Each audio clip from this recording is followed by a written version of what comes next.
Assalamualaikum warahmatullahi wabarakatuh. Perkenalkan saya Hodes Mamlaki dari kelas 6E. Di sini saya akan membuat tugas yang dimana perintah tugasnya itu membaca modul dari mata kuliah pemrograman mobile. Langsung saja kita ke tugasnya. Yang pertama itu ada The Philosophy of Bread atau arsitektur regeneratif.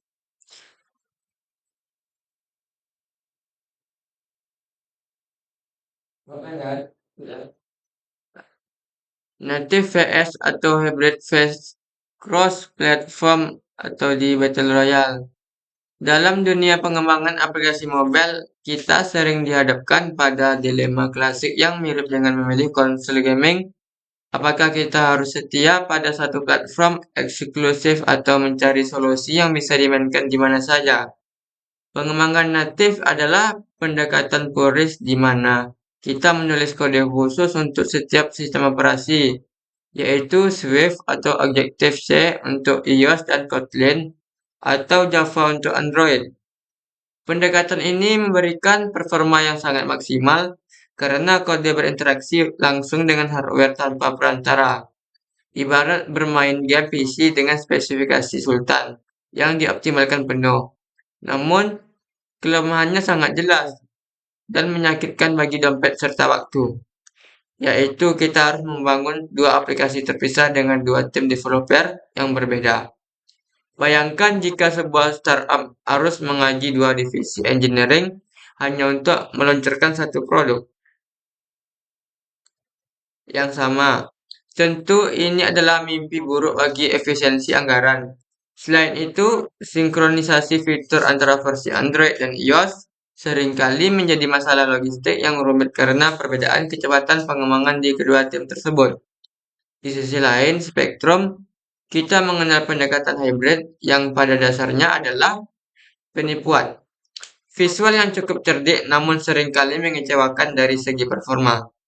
Aplikasi hybrid sebenarnya hanyalah sebuah website yang dibungkus dalam cangkang aplikasi. Mirip seperti membuka situs web di browser, tetapi tanpa address bar di bagian atasnya. Teknologi seperti Onyx atau PhoneGap mempopulerkan metode ini karena kemudahannya. Jika kamu bisa membuat website dengan HTML, CSS, dan JS, maka kamu bisa membuat aplikasi mobile. Sayangnya, karena ini hanyalah browser yang menyamar, akses ke fitur natif seperti kamera atau sensor seringkali terasa lambat dan penuh bug. Pengguna akan segera menyadari bahwa aplikasi tersebut tidak terasa nyata karena animasi yang patah-patah dan respon sentuhan yang kurang presisi dibandingkan aplikasi asli. Rasanya seperti memainkan game AAA tapi lewat layanan streaming dengan koneksi internet yang putus nyambung, sangat tidak memuaskan. Kemudian, hadirlah cross-platform native, kategori di mana React Native dan kompetitornya seperti Flutter bertahta sebagai solusi jalan tengah yang paling masuk akal saat ini. Berbeda dengan hybrid yang hanya menampilkan halaman web, React Native benar merender komponen UI asli milik sistem operasi. Sehingga tombol yang kamu lihat di layar adalah tombol natif Android atau iOS yang sesungguhnya. Filosofinya adalah learn once, learn anywhere, yang berarti kita bisa menggunakan satu basis kode JavaScript untuk mengendalikan dua platform sekaligus tanpa kehilangan file aplikasi aslinya. React Native tidak sekedar membungkus website, melainkan bertindak sebagai dalang yang memerintahkan sistem operasi untuk menggambar antarmuka sesuai keinginan kita. Ini memberikan keseimbangan terbaik antara efisiensi pengembangan satu tim, satu bahasa, dan kualitas pengalaman pengguna yang hampir setara dengan aplikasi natif murni. Mengapa React Native lebih unggul dibandingkan Flutter dalam konteks tertentu atau mengapa dia masih bertahan meski teknologi baru bermunculan?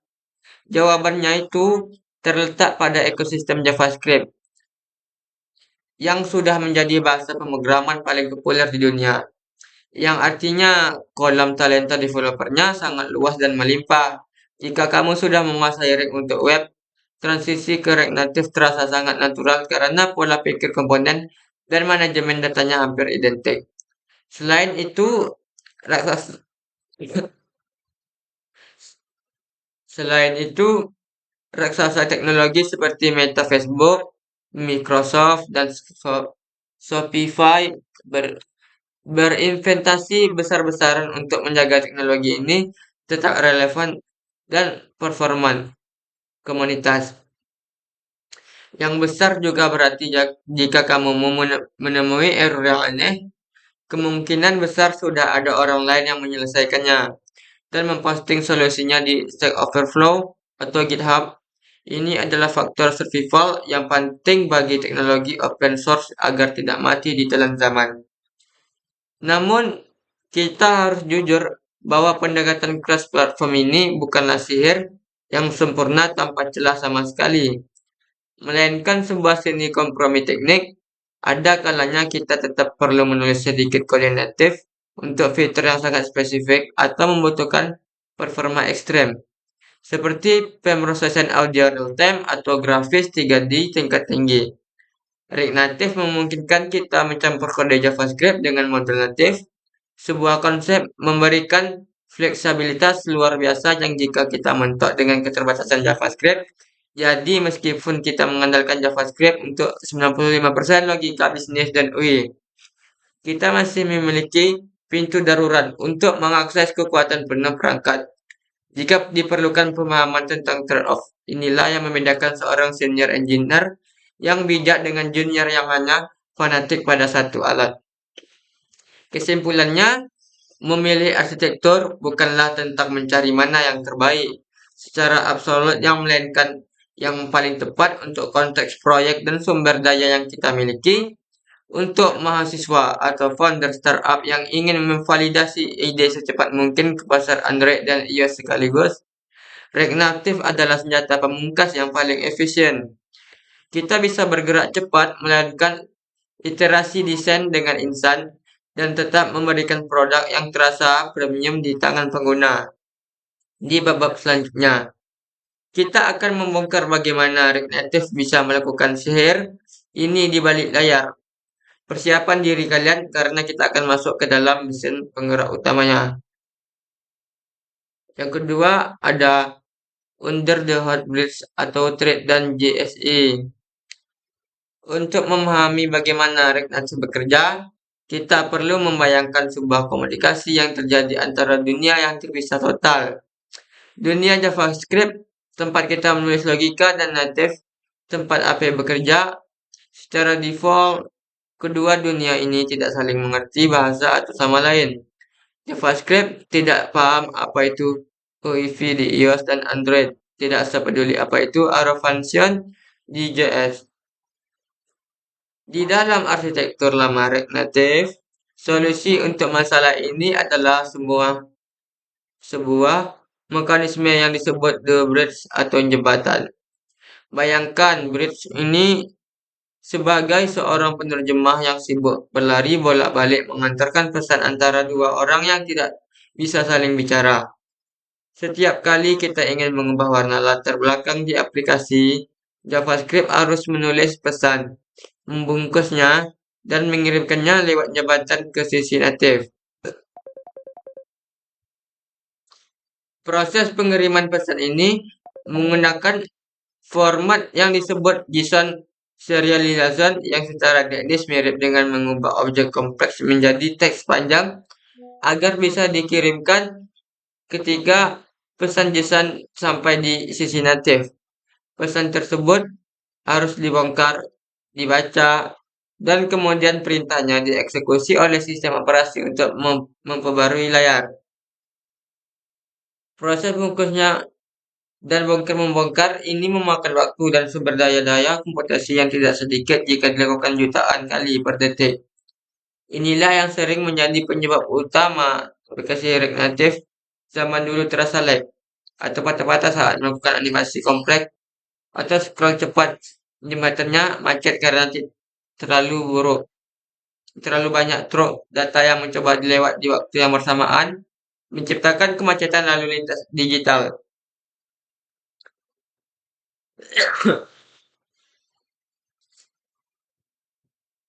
Selain masalah serialisasi, Regnatif beroperasi menggunakan sistem multi-threading yang memisahkan tanggung jawab kerja ke jalur yang berbeda-beda agar UI utama tidak macet. Ada tiga thread utama yang harus kamu kenal. Main thread, UI thread yang dimiliki oleh sistem operasi untuk menangani tampilan JavaScript thread, tempat kode kita berjalan, dan shadow thread yang menghitung tata letak layout. Masalahnya sering muncul karena JavaScript thread dan main thread bekerja secara asinkron. Artinya mereka tidak selalu sinkron dalam waktu nyata. Contoh klasiknya adalah saat kamu menggeser daftar yang panjang dengan cepat, kadang layar terlihat putih kosong sesaat karena pesan dari JS Thread belum sempat belum sampai ke main thread lewat jembatan yang macet tadi. Ketidaksinkronan ini adalah harga mahal yang harus dibayar demi fleksibilitas JavaScript. Namun, kabar baiknya adalah dunia React Native telah berevolusi dengan diperkenalkan arsitektur baru yang bernama JSI JavaScript Interface. JSI ini adalah game target yang menghapuskan konsep jabatan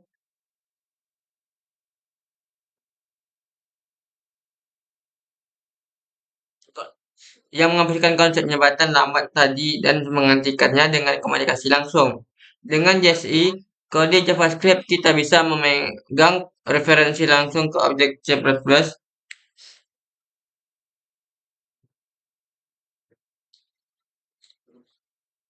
seolah-olah jika dulu kita harus mengirim surat lewat pos jebret untuk menyuruh teman menyalakan lampu. Sekarang kita punya kendali telekinesis untuk menyalakan lampu itu sendiri secara instan. Ini menghilangkan kebutuhan untuk serialisasi JSON yang berat, membuat komunikasi antara JS dan native menjadi ribuan kali lebih cepat dan efisien.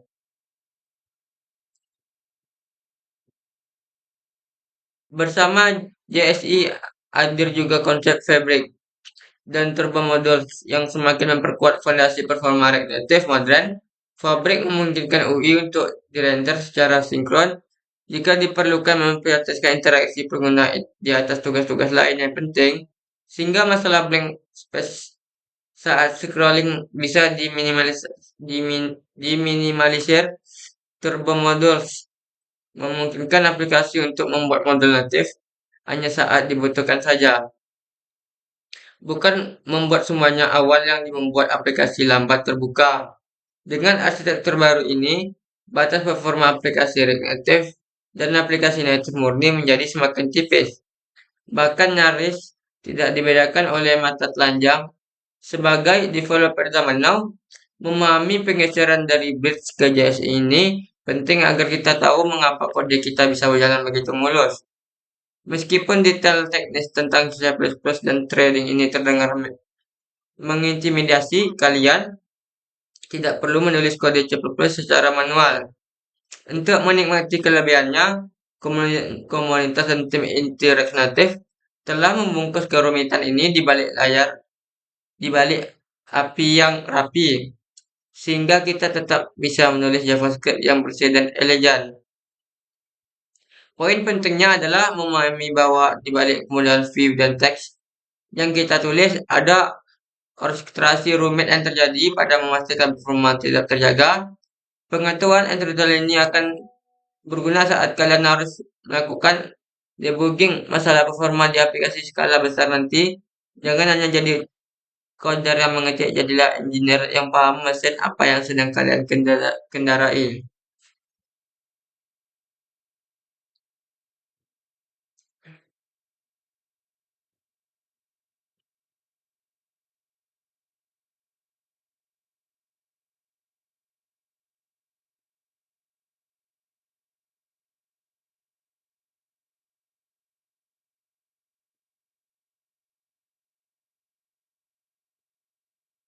Next ada integrasi keislaman atau di spiritual bridge.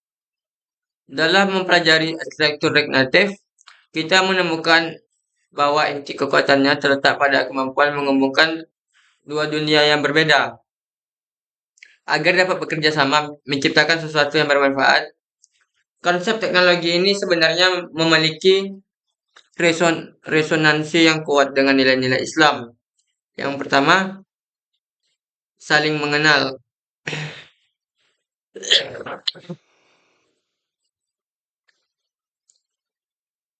React Native bekerja karena adanya jembatan yang memungkinkan JavaScript berkomunikasi dengan kode native Android dan iOS. Tanpa jembatan ini kodenya asing dan tidak bisa berinteraksi. Dalam Islam, Allah menciptakan manusia berbeda-beda bukan untuk saling asing atau berkonflik, melainkan untuk saling mengenai ta'aruf dan berkolaborasi.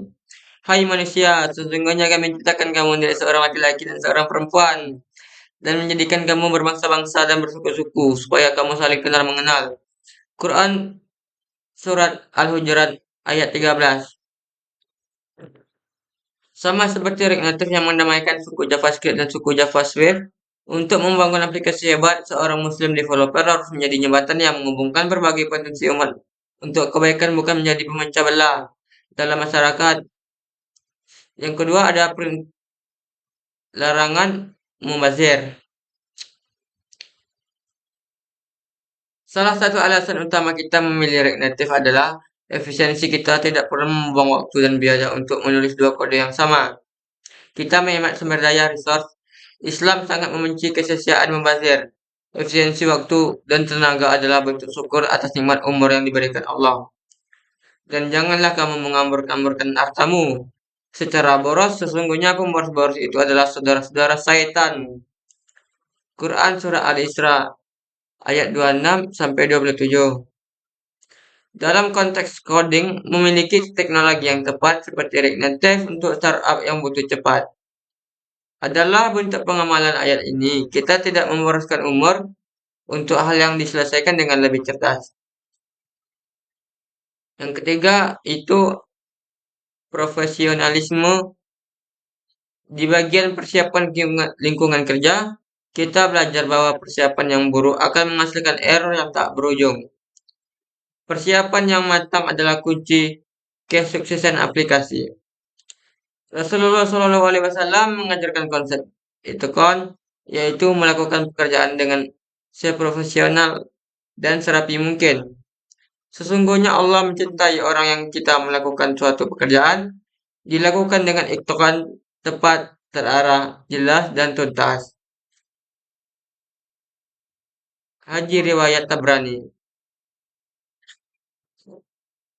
Menyiapkan tools dengan benar, merapikan struktur folder, dan memastikan instalasi bersih bukan hanya soal teknis, tapi juga manifestasi dan itkon.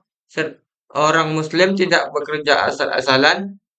Persiapan awalnya harus kokoh agar hasil akhirnya bermanfaat maksimal.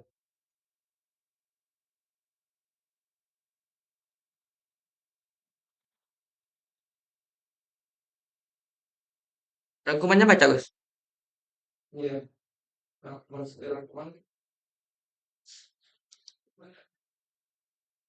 Selanjutnya itu rangkuman. Berikut adalah rangkuman esensial dari bab 1 di Philosophy of Breed yang membedah dinasti artikel React Native. Yang pertama, posisi unik React Native. React Native berdiri di tengah spektrum pengembangan aplikasi. Native performa maksimal tapi mahal dan butuh dua tim terpisah. Hybrid, murah dan cepat, tapi hanya website yang menyamar sehingga performa sering lag. React Native solusi jalan tengah terbaik, menggunakan JavaScript untuk logika, tetapi memerintahkan sistem operasi untuk merender komponen natif asli. Hasilnya adalah aplikasi yang terasa premium seperti native dengan efisiensi kerja atau bahasa seperti web. Yang kedua, evolusi arsitektur dari kurir ke telekinesis. Jubret arsitektur lama mengandalkan jembatan di mana JavaScript dan Native berkomunikasi dengan saling kirim pesan JSON. Ini lambat dan sering macet saat banyak data lewat, menyebabkan blank space saat scroll cepat. JavaScript interface Arsitektur modern menghapus jembatan JavaScript ini bisa memegang referensi langsung ke memori native. C++ komunikasinya instan dan sinkron, ibarat punya kekuatan telekinesis untuk menyalakan lampu tanpa perlu mengirim surat ke saklar. Yang ketiga, ada ekosistem Expo. Jalan pintas legal menggunakan Expo adalah standar modern terutama pemula dan tim yang ingin bergerak cepat. Ya, tanpa ribet, Expo mengurus mengkonfigurasi rumit Android iOS di balik layar. Expo Go, aplikasi wadah untuk menjalankan codingan di HP fisik secara real time tanpa perlu kompilasi berat di laptop. Expo Application Service, layanan cloud untuk membuat aplikasi, APK dan IPA tanpa butuh laptop spek dewa. Yang keempat itu ada persiapan lingkungan, Mesh and Place, kestabilan development environment adalah kunci. Node.js itu mesin utama JavaScript, Git mesin waktu untuk kode, VS Code editor standar industri dengan ekstensi pendukung, Webman penjaga file agar perubahan kode terdeteksi instan. Yang kelima ada siklus hidup. Aplikasi React Native tidak muncul begitu saja. Prosesnya, yang pertama OS membuat native binary, kedua Machine JS membuat JS bundle, yang ketiga React menyelesaikan virtual DOM, yang keempat instruksi dikirim ke sesi native untuk melakukan mounting pixel UI ke layar. Memahami ini penting untuk mengoptimalkan waktu startup aplikasi.